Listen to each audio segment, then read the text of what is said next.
Hello student, कैसे हैं आप लोग। उम्मीद करते हैं अच्छे होंगे, स्वस्थ होंगे, सुरक्षित होंगे, अपने घरों पे होंगे। स्टूडेंट आइए आते हैं, आज हम लोग तीसरा क्लास करते हैं रिलेशन का और लास्ट क्लास। ध्यान दीजिए कि इक्विवेलेंस हम लोग जहां तक पढ़ लिए थे, इक्विवेलेंस रिलेशन तक कंप्लीट कर चुके थे पिछले लेक्चर में। स्टूडेंट अब इक्विवेलेंस रिलेशन के बाद नेक्स्ट टॉपिक जो हमको पढ़ना है रिलेशन चैप्टर में, वो है इक्विवेलेंस क्लास। क्या पढ़ना है? Equivalence class of an element. क्या पढ़ना है? इक्विवेलेंस क्लास की इक्विवेलेंस क्लास क्या होता है। ठीक है, सबसे पहले तो समझ लीजिए कि इसको सूचित किस चीज से किया जाता है। देखिए, इट इज डिनोटेड बाय, इसको डिनोट करते हैं, ये देखिए बिग ब्रैस के अंदर, बड़ी कोष्ठ के अंदर इसको बंद करते हैं। इसको हम लोग बोलते हैं क्या चीज? Equivalence class. क्या बोलेंगे इसको? Equivalence class of y. Equivalence class of y, ऐसे वन बंद रहेगा तो इसको हम लोग पढ़ेंगे equivalence class of one, equivalence class of two. ठीक है, चलिए ये सिंपली आप रीड कर सकते हैं। अब देखिए इक्विवेलेंस क्लास क्या होता है, डिफिनीशन से समझिए, फिर तोड़ ताड़ के इसको समझाते हैं कि R is an equivalence relation. ध्यान दीजिएगा, सबसे पहला चीज क्या होना पड़ेगा? अगर इक्विवेलेंस रिलेशन हुआ तो ही ऐसा होगा। इफ अगर R is an equivalence relation on set ए, किसी सेट ए के लिए R अगर इक्विवेलेंस रिलेशन है, यानी कहने का मतलब ए कोई सेट है, देखिए ध्यान दीजिए नीचे, जिसमें 1 2 3 एलिमेंट्स है। अब इसका जो रिलेटिव सेट है ये इक्विवेलेंस रिलेशन होना चाहिए। ध्यान दीजिए यहां से 2 2 3 3 1 2 2 1 2 3 3 2 और 1 3 3 1। ठीक है, अब देखिए ये क्या हो गया, तो ये इक्विवेलेंस रिलेशन, किसी सेट ए के लिए आर क्या है? Equivalence relation. 1 1 2 2 3 3 रिफ्लेक्सिव हो गया, 1 का 2 के साथ, फिर 2 का 1 के साथ, 2 का 3 के साथ, फिर 3 का 2 के साथ, 1 का 3 के साथ, फिर 3 का 1 के साथ। साइमेट्रिक भी हो गया और ट्रांजेटिव, देखिए 1 का 2 के साथ, फिर 2 का 3 के साथ, फिर 1 का 3 के साथ, ट्रांजेटिव भी हो गया। तो देखिए रिफ्लेक्सिव, साइमेट्रिक, ट्रांजेटिव तीनों हो गया, तो ये क्या हो गया? Equivalence relation. तो ये क्या करा? R is an equivalence relation, यानी ये इक्विवेलेंस रिलेशन है ऑन द सेट ए, यानी सेट ए के लिए, ये सेट ए हमने ले लिया है। तो देखिए एंड वाई बिलोंग्स टू ए, ध्यान दीजिएगा y बिलोंग्स टू ए, यानी सेकेंड वाला, फर्स्ट वाला एलिमेंट x और सेकेंड वाला y, सब में ये देखिए।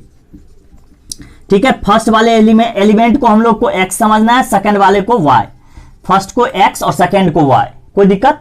y बिलोंग्स टू, देखिए सेकेंड वाला भी एलिमेंट सेट ए के अंदर है, तो y belongs to A, then the set of, यहां अटेंशन करिएगा, then the set of all those elements of A which is related to y is called equivalence class।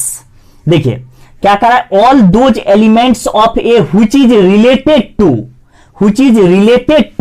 y, यानी y से related जितना element होगा set ए के अंदर, वह सब उसका इक्विवेलेंस क्लास होगा। कैसे? समझिएगा, देखिए जैसे अगर हम 1 का इक्विवेलेंस क्लास करेंगे तो देखिए 1 से रिलेटेड देखना है, किससे? अभी देखिए किसका लिख रहे हैं? 1 का इक्विवेलेंस क्लास, तो 1 से रिलेटेड कौन है? 1। फिर देखिए 1 से रिलेटेड कौन है? 2। फिर देखिए 1 से रिलेटेड कौन है? 3। 1 2 3 हो गया इसका इक्विवेलेंस क्लास। फिर इसी तरह से अगर हमको 2 का इक्विवेलेंस क्लास लिखना हो तो क्या करेंगे? देखिए 2 से रिलेटेड कौन है? 2। फिर देखिए 2 से रिलेटेड 1, फिर 2 से रिलेटेड 3, ये हो गया इक्विवेलेंस क्लास। बात समझ में आ गई कि इक्विवेलेंस क्लास क्या है, कि हम किसी भी एलिमेंट का इक्विवेलेंस क्लास क्या लिखेंगे, तो वह रिलेटिव सेट में हमको देखना है कि उस एलिमेंट से रिलेटेड जो जो एलिमेंट होगा उसका एक सेट इक्विवेलेंस क्लास है। उम्मीद है आप लोगों को यह सिंपली समझ में आया होगा। डिफिनीशन लिख लीजिए। अब चलिए नेक्स्ट टॉपिक, और 12th में जितना हमें पढ़ना है उसका आखिरी टॉपिक पढ़ते हैं, इनवर्स रिलेशन। ठीक है, तो चलिए इनवर्स रिलेशन पे आते हैं। आइए समझते हैं इसमें इक्विवेलेंस क्लास में एक बार थोड़ा सा और समझ लीजिए। जैसे देखिए 1 2 3 एलिमेंट है और रिलेटिव सेट अगर हमें ऐसे दे दे 1 1 2 2 3 3 1 2 अब इस तरह से हमको आगे तक का पूरा इक्विवेलेंस रिलेशन होना चाहिए। अगर इक्विवेलेंस नहीं रिलेशन होगा तो हमने डिफिनीशन में क्या था कि R is an equivalence relation, R को इक्विवेलेंस रिलेशन होना होगा। अब हमको पूछेगा कि 1 का इक्विवेलेंस क्लास क्या होगा, तो यहां पे हम 1 का इक्विवेलेंस क्लास लिख सकते हैं। तो आप लिखिएगा कि 1 और 2, 1 का इमेज 1 है, 1 का इमेज 2 है, तो ये गलत हो जाएगा। क्यों? क्योंकि ये इक्विवेलेंस रिलेशन नहीं है। देखना पड़ेगा कि अगर ये इक्विवेलेंस रिलेशन है तो ही इक्विवेलेंस क्लास डिफाइंड होगा, अगर इक्विवेलेंस रिलेशन नहीं है तो इक्विवेलेंस क्लास डिफाइंड नहीं होगा। जैसे यहां पर हम इक्विवेलेंस क्लास डिफाइन नहीं कर सकते, ये गलत हो गया। ठीक है, तो इक्विवेलेंस क्लास होने के लिए फर्स्टली उसको क्या होना पड़ेगा, इक्विवेलेंस रिलेशन। चलिए, उम्मीद है अच्छे से समझ में आई होगी। अब आते हैं inverse relation of a relation, यानी किसी रिलेशन का इनवर्स रिलेशन कैसे डिफाइन करेंगे। ठीक है, तो देखिए सिंपली हम लोग रिलेटिव सेट को कैसे इंडिकेट करते हैं, उसके अंदर ऑर्डर पेयर आ जाता है। और relation R from set A to set B क्या होता है, इसमें 2 एलिमेंट का ऑर्डर पेयर होता है। पहला एलिमेंट पहले सेट का और दूसरा एलिमेंट दूसरे सेट का होता है। और ए बी का मतलब क्या हो गया कि ए रिलेटेड है बी से, ये तो हम डिफिनीशन में ही आपको समझा चुके थे कार्टेशियन प्रोडक्ट में कि ए बी का मतलब क्या हो गया, ए रिलेटेड है बी से।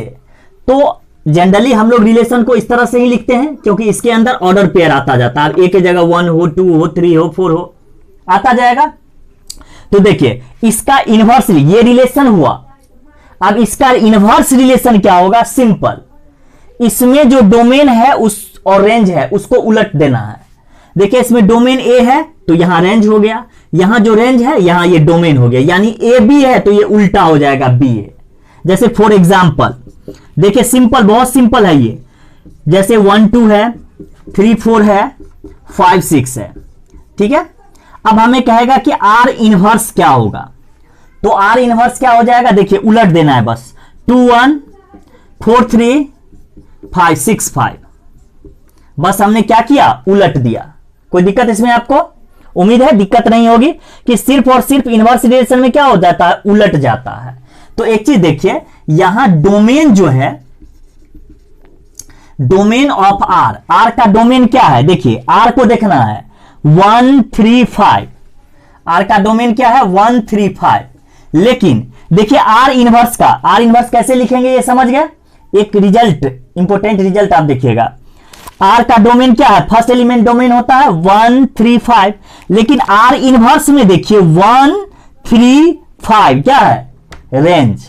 यानी ये क्या हो जाएगा, इसको हम लोग कहते हैं रेंज, कह सकते हैं रेंज ऑफ आर इनवर्स, यानी ये भी हो जाएगा 1 3 5। मतलब डोमेन ऑफ आर और रेंज ऑफ आर इनवर्स दोनों क्या हो जाएगा, इक्वल। और देखिए इसमें देखिए रेंज ऑफ आर, आर का रेंज क्या है 2 4 6, 2 4 6। अब देखिए 2 4 6 आर इनवर्स में क्या है, तो डोमेन है, तो डोमेन ऑफ आर इनवर्स। यानी देखिए ऑब्जेक्टिव क्वेश्चन में domain R range R inverse के इक्वल होता है या range R domain R inverse के इक्वल होता है।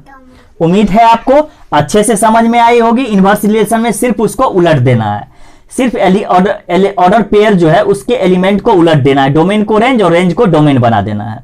ठीक है, तो चलिए हमें इतना ही पढ़ना था। रिलेशन टॉपिक से हम लोग कंप्लीट कर चुके हैं जितना 12th में हम लोगों को पढ़ना है। अब हम लोग इसका कुछ क्वेश्चन करते हैं, आइए देखते हैं क्वेश्चन को। आइए समझते हैं, एक क्वेश्चन है ऑब्जेक्टिव, इफ सेट ए में कितना एलिमेंट है 1 2 3 एलिमेंट है, कितना एलिमेंट है 1 2 3 एलिमेंट।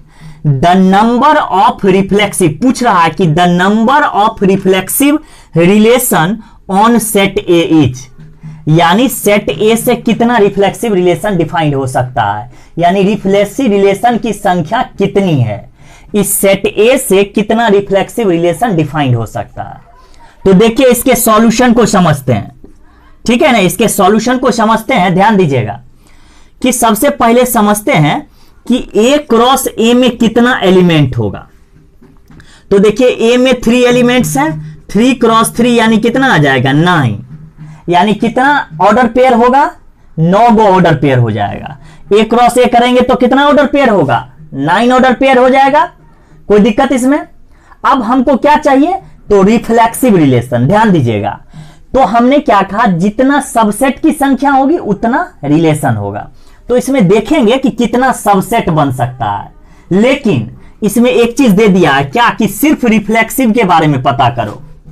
तो रिफ्लेक्सिव का केस हमें पता है, रिफ्लेक्सिव का केस हमको पता है क्या, कि जिसमें इसके अंदर कितना एलिमेंट है, कितना एलिमेंट है इसके अंदर बताइए,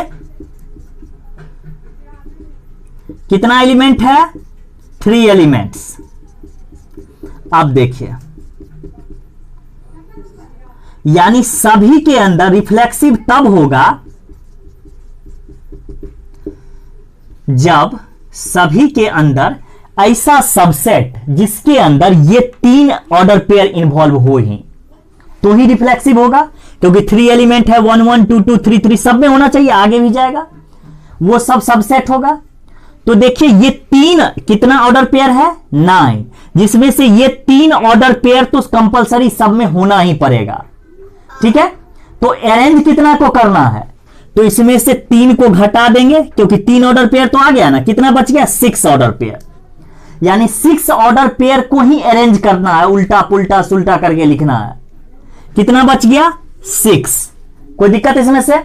अब देखिएगा, अब इस 6 ऑर्डर पेयर से कितना सबसेट तैयार हो सकता है, ठीक है, कितने तरीका से अरेंज कर सकते हैं। तो ये तो आप जानते हैं 2 का पावर n कितना सबसेट हो सकता है, 2 का पावर n, यानी 2 का पावर कितना आ जाएगा, 6, 2 का पावर कितना आ गया, 64, यानी 64 जितना सबसेट होगा उतना रिलेशन होगा। कितना रिलेशन आ गया, 64। टोटल नंबर ऑफ रिलेशन कितना हो गया, 64। उम्मीद है आपको अच्छे से समझ में आई होगी। और इसके बाद हम आगे चलते हैं नेक्स्ट क्वेश्चन की तरफ। देखिए देखिए, इसमें पूछ रहा है कि how many distinct relation can be defined on the set, यानी इस सेट से कितना डिस्टिंक्ट रिलेशन डिफाइन कर सकते हैं, ठीक है, कितना डिस्टिंक्ट रिलेशन डिफाइन कर सकते हैं। तो सबसे पहले इसमें क्या पता करना है हमको, ऑर्डर पेयर, क्या पता करना है, ऑर्डर पेयर की संख्या, और ऑर्डर पेयर की संख्या से हम कितना सबसेट लिख देंगे उतना रिलेशन होगा। तो देखिए सिंपली हम लिख सकते हैं, देखिए ध्यान दीजिए, सिंपली हम लिख सकते हैं, यहां से क्या आ जाएगा कि A क्रॉस A, इससे ऑर्डर पेयर तैयार होगा। तो पहले में कितना एलिमेंट है, 3, और फिर सेट A में 3, यानी टोटल ऑर्डर पेयर कितना आ जाएगा, 9। अब 9 ऑर्डर पेयर से कितना सबसेट लिख सकते हैं, ये तो पता है, 2 का पावर n, 9, यानी टोटल नंबर ऑफ सबसेट आ जाएगा 2 का पावर 9।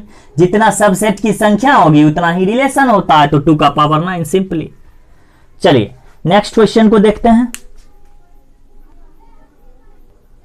या आपको फॉर्मूला जो दिए हैं उसका भी यूज कर सकते हैं आप, कैसे, तो 2 का पावर m², याद है ना। तो m क्या है, सेट के अंदर एलिमेंट की संख्या, कितना एलिमेंट है, 1 2 3, यानी 3 का स्क्वायर, 2 का पावर 9 आ गया, ठीक है। जो भी आपको सिंपल लगे उसका यूज कर सकते हैं।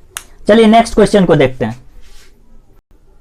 आइए देखते हैं, let R be the relation in the set n, यानी नेचुरल नंबर का सेट है। जैसे ए सेट रहता था ना, वहां यहां ए के जगह दे दिया नेचुरल नंबर, यानी ऑल नेचुरल नंबर का सेट है।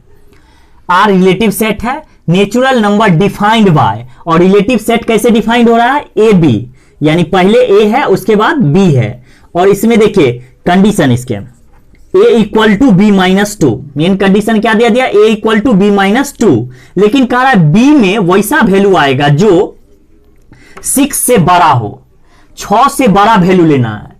तो 6 से बड़ा क्या लेंगे, 7 8 9 10, इस तरह से आगे लेंगे। b के जगह कौन सा वैल्यू आना चाहिए, 7 8 9 10, आगे का वैल्यू, ताकि ये कोई ऑप्शन सही हो जाए, ठीक है। तो देखिए यहां से हम क्या ले सकते हैं, इस जगह 7 ले सकते हैं, 7 माइनस 2 क्या आ जाएगा, 5। देखिए a 5 और b 7 कहीं है, b 7 यहां है लेकिन a 5 नहीं है, तो ये तो गलत ही हो गया। फिर देखते हैं, अब देखते हैं a के जगह, b के जगह पे क्या रखेंगे हम लोग, 8 माइनस 2, a कितना आ जाएगा, 6। अब देखिए a 6 और b 8, a का देखिए 6 और b का 8, ये सही है। सिंपल हो गया। कोई दिक्कत इसमें? उम्मीद है अच्छे से समझ में आई होगी। या हमको यहां पे पुट करके देख लेना है। ये ऑप्शन तो पहले ही नहीं होगा, क्यों? क्योंकि इसमें देखिए b 4 से छोटा है। ये 3 में से हमको देखना है, तो 3 में हमने पहले 7 पुट कर लिया, फिर 8 किया, तो 8 में हमको ये ऑप्शन आ गया, ये ऑप्शन नहीं आया।